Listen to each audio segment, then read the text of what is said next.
اچھا پیار، کئی لوگ کہتے ہیں میرا خیال پیور کر دے، میرا خیال بس میرا فوکس ٹھیک ہو جائے، ان بیچاروں کی زیادہ پھینٹی پڑ جاتی ہے۔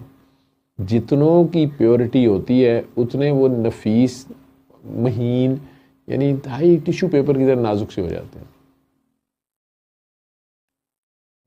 پین ایبزارب کرتے ہیں، جو پاگلوں کا محکمہ ہے وہ، چاہے یہ چند لوگوں کو آپ نے دیکھا ہوگا اپنی جان سے تنگ ہوتے ہیں۔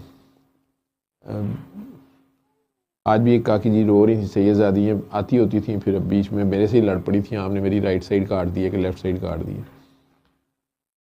تو آج کہتی بابا میری ابو فوت ہو گئے ہیں، امی کی خاطر مجھے جانا پڑتا ہے قبرستان، تو وہ سارے مجھے چپک جاتے ہیں، سید زادی ہیں۔ پھر میں نے سمجھایا کہ پتر جی آپ ڈیوٹی والے ہیں، تو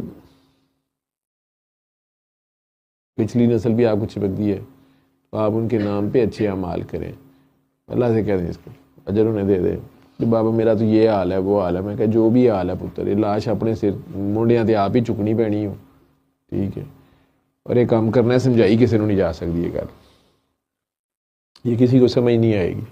پھر میرے ساتھ لڑائی تھی کہ وہ میرے آپ کے پاس بیٹھ کے پھر کیوں سکون آتا ہے۔ میں کہا بیٹری تیری چارج ہو جاتی ہے بعد پھر تو جا کے کام تے لگ پینی ہے، اور میں کی کرا۔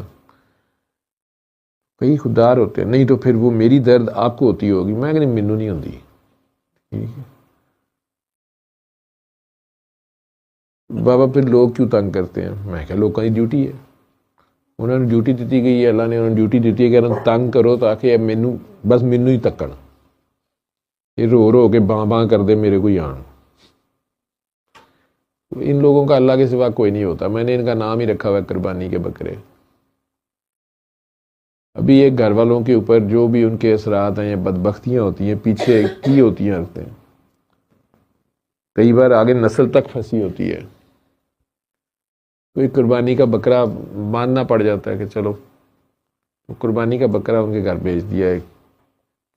ظاہری بات ہے قربانی کے بکرے وہاں جا کے سارا لوڈ اس پہ آ گیا، وہ اپنی جگہ مرتا پھرتا ہے، ادھر گھر کی جو بڑے ہیں وہ تمہیں ہوش نہیں ہے، تم کام دھیان سے کرو۔